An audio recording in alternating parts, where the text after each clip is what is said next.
greatest prophet of all time was right about aliens. Nostradamus made chilling predictions about beings from another world, and they're not all friendly. From phenomena to technology and all of the terrifying possibilities in between, these Nostradamus predictions might just confirm what you already believe to be true. Starting off today, we are talking about the Great Celestial Phenomenon. When talking about this Great Celestial Phenomenon, we are referencing interpretations of Nostradamus' cryptic poetry that suggest a massive event in the skies. Although Nostradamus wrote in a language that's more riddled than a sphinx's favorite puzzle, here is a quatrain that has sparked the imaginations of many. It comes from Century 1, Quatrain 64. Quote, "The failure of the luminaries of the heavens, not far from the age of the great millennium, when the dead will come out of their graves." Now, before you get your telescopes and doomsday bunkers ready, let's break this down a little bit. Nostradamus' verses here talk about, quote, "the failure of the luminaries of the heavens." In simpler terms, something funky's going to happen up in space. Could it be a solar eclipse, a rare alignment of planets, or, as some alien enthusiasts might believe, something extraterrestrial? The mention of luminaries usually refers to celestial bodies like the sun and moon, but who's to say that it can't be something a little more alien? Next, he ties this event to a time,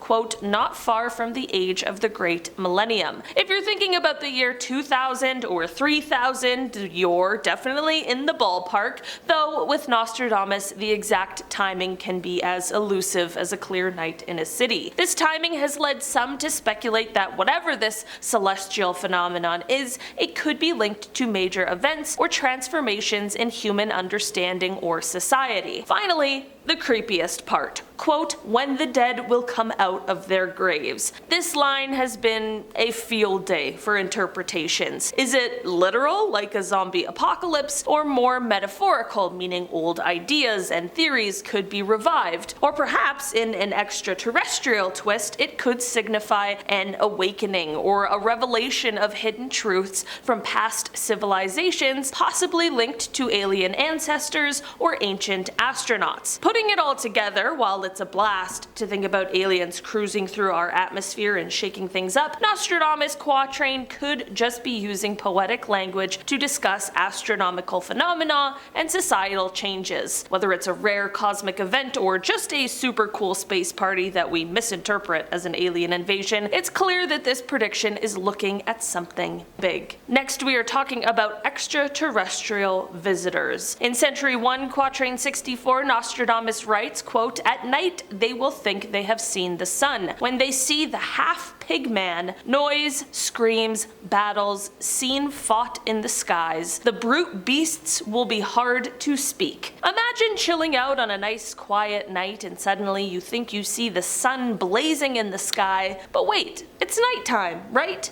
What you see isn't the sun, but something bizarre, maybe glowing, and definitely freaky. Then things get even weirder. The vision of a half-pig man. Now, if that isn't an ancient prediction, what is? Nostradamus' mention of noise, screams, battles, seen fought in the skies can make one think of a Hollywood blockbuster where Earth is defending itself against some flashy intergalactic invaders. The line about beasts speaking? It sounds like something straight out of a fantasy or an indication of something so extraordinary it disrupts all known natural laws. Some Nostradamus enthusiasts look at this and think, aha, alien invasion. Why not? If you're inclined to see visitors from beyond the stars in cryptic texts, quote, "battles fought in the skies" could very well hint at some interstellar skirmish. And the talking beasts? Perhaps these are not earthly creatures at all, but alien beings who, to our ears, might as well be speaking as strangely as animals would. On the flip side, skeptics argue that Nostradamus' words are too vague and metaphorical to pin down to specific events much less alien encounters. The quote, sun at night could be a metaphor for a surprising revelation or upright comet. The half pigman might symbolize people behaving like beasts or an unusual natural phenomenon misinterpreted by those in the past. So is Nostradamus telling us to prepare for an alien visit, or is this just a dramatic way to discuss human conflicts,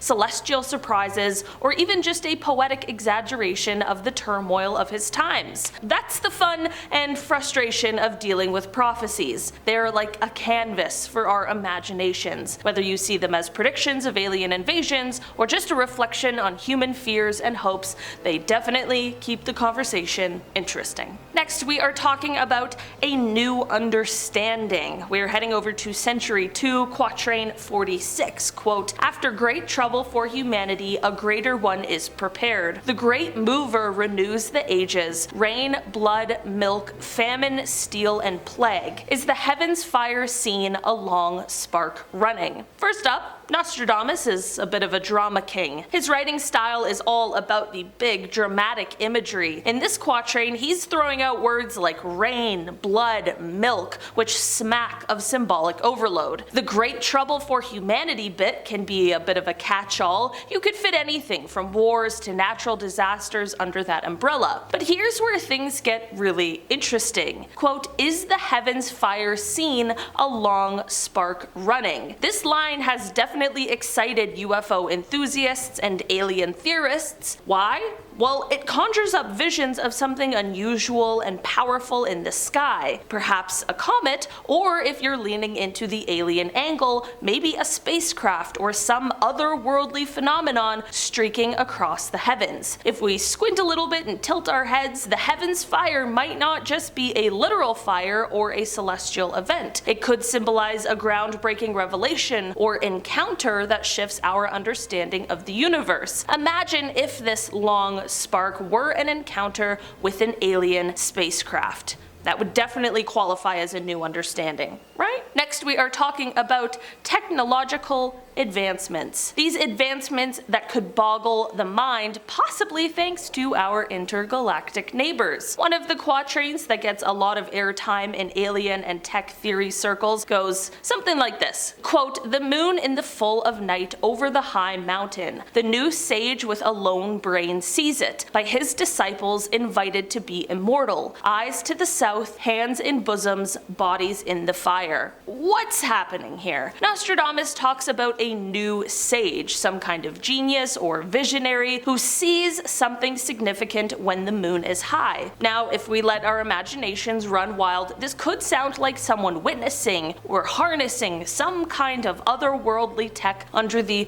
romantic glow of a full moon, of course. Some enthusiasts think it could hint at a breakthrough so monumental, it's almost like getting a cheat code from a cosmic neighbor. The line about invited to be immortal could be a poetic way of describing life-changing technology that might, say, extend life or alter our physical limitations, something that definitely sounds pretty alien to us even today. It's a big leap from advanced tech to alien intervention, but some people love connecting dots even if they are light years apart. The idea is that such groundbreaking tech could be so advanced that it's easier to imagine it coming from a sophisticated alien civilization rather than our own human minds. Plus, Nostradamus throwing around terms like immortal and mysterious nighttime visions just adds more fuel to that UFO-shaped fire. I get it, is all I'm saying. And finally, to close out our list today, we are talking about the War